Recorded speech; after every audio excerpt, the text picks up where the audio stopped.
ဆိုင်က e-bike နဲ့ EV 3 ဘိန်းပိုင်ရှင်များအားလုံးနားထောင်ပေးပါကိုယ့်ရဲ့ပစ္စည်းကိုပြတ်သွားတဲ့ဒီစောင့်ပြီးတော့မှလုံးဝမပြင်ပါနဲ့အခုပြောပြပေးသွားမယ့်အချက်တွေကိုနားထောင်ပြီးတော့မလိုလားအပ်တဲ့ထိခိုက်မှုတွေကြောင့်ဖြစ်လာနိုင်တဲ့ငွေကုန်ကြေးကြတွေကိုအများကြီးတက်တာစေဖို့ဒီချက်လေးတွေကိုမှတ်ထားပေးပါပထမဆုံးအနေနဲ့ battery လာစဉ်စစ်ဆေးပေးဖို့လိုအပ်ပါတယ်တာယာအပတ်စီစစ်ဆေးပေးဖို့လိုအပ်ပါတယ် model အနည်းဆုံးတစ်နှစ်မှာတစ်ကြိမ်ကျွမ်းကျင်တဲ့ service center စီမှာသွားပြီးတော့စစ်ဆေးပေးဖို့လိုအပ်ပါတယ် hardware 3လတခါအသေးစိတ် queue site စစ်ဆေးပေးဖို့လိုအပ်ပါတယ်ပထမဆုံးအနေနဲ့ YouTube ဆုံးကတော့ battery ပဲဖြစ်ပါတယ်ကိုယ့်ရဲ့ EV cycle ကိုအားလုံးကကုန်တဲ့ဒီလုံးဝအသုံးမပြုပါနဲ့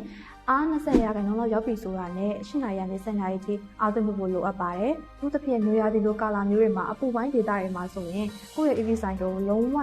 နေပူထဲမှာအားသွင်းလို့မရပါဘူး။ဒါက battery ကိုဖုံးလာတာမျိုးဖြစ်စေနိုင်တယ်လို့အဆိုးဆုံးအနေနဲ့မီးလောင်တဲ့ကြီးဖြစ်သွားနိုင်ပါတယ်။နောက်တစ်ချက်ကတော့တာယာဖြစ်ပါတယ်။မောင်းနေတဲ့အခါမှာအကောင်းဆုံးညချီကိုထိန်းထားနိုင်ဖို့ဆိုရင်ရှေ့ဘိန်း 2.5 bar နောက်ဘိန်း 2.8 bar အထိ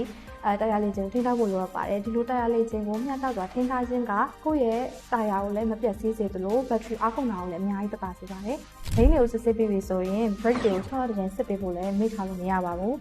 ကိုယ့်ရဲ့ EV ဆိုင်ကစီးနေရင်းနဲ့ brake အုပ်လိုက်တဲ့အခါမျိုးမှာအားရော့နေရမျိုးတွေနောက်ပြီး brake အုပ်တဲ့အခါမှာထူးဆန်းတဲ့တန်တွေထွက်နေပြီဆိုတော့ဒါကလုံးဝကိုစစ်ဆေးပေးရမယ့်လက္ခဏာတွေဖြစ်ပါတယ်နောက်တစ်ချက်ကတော့ motor လေးဖြစ်ပါတယ် motor ကိုအနည်းဆုံးတစ်နှစ်တစ်ကြိမ်ကျွမ်းကျင်တဲ့ service center စီမှာသွားပြီးတော့အသေးစိတ်စစ်ဆေးပေးဖို့လိုအပ်ပါတယ်တကယ်လို့မိတ်ဆွေတို့ဆိုင်ကစီးနေတဲ့ရုပ်တက်ရက်သွားတာမျိုးကြုံရတယ်ဆိုရင်ဒါက controller နဲ့ပတ်သက်တဲ့ပြဿနာမျိုးဖြစ်နိုင်ပါတယ်။ဒါကြောင့်မလို့ကိုယ့်ရဲ့ EV ဆိုင်ကိုရင်နှက်တဲ့နေရာတွေမှာလုံးဝရပ်မထားပြီးလို့လည်းတတိထားပေးဖို့လိုအပ်ပါတယ်။နံပါတ်5ချက်အနေနဲ့ကတော့ကိုယ့်ရဲ့ hardware အသေးဖွဲလေးကိုလည်းစစ်ဆေးဖို့မေ့ထားလို့မဖြစ်ပါဘူး။ဒါကြောင့်မလို့3လတစ်ကြိမ်လောက်ကိုယ့်ရဲ့မီးသီးတွေနဲ့ကိုယ့်ရဲ့ horn တွေကိုတခြားစစ်ဆေးထားခြင်းကလမ်းမပေါ်ထွက်တဲ့အခါမှာကိုယ့်ကိုမြင်လာတင်တာရှိအောင်နဲ့မောင်းနေတဲ့အခါမှာ anti-air ကင်းစေဖို့အတွက်စစ်ဆေးပေးဖို့လိုအပ်ပါတယ်။ကိုပြောတော့တဲ့အချက်တွေကတော့ကိုကဘယ်လိုမျိုးကိုယ့်ရဲ့ EV ဆိုင်နဲ့အသုံးပေးနေကိုယူဆိုင်ပေးနေလဲဆိုတာကို comment မှာဆွေးနွေးပေးတော့ပါအောင်နော်။ဒီဆိုတော့ကိုယ့်ရဲ့ EV ဆိုင်က e-bike နဲ့ EV 3 ဘိန်းတွေအတွက်အကောင်းဆုံးနဲ့ယုံကြည်စိတ်ချသော after sales service ကိုရှာနေလားဒါဆိုရင်တော့32A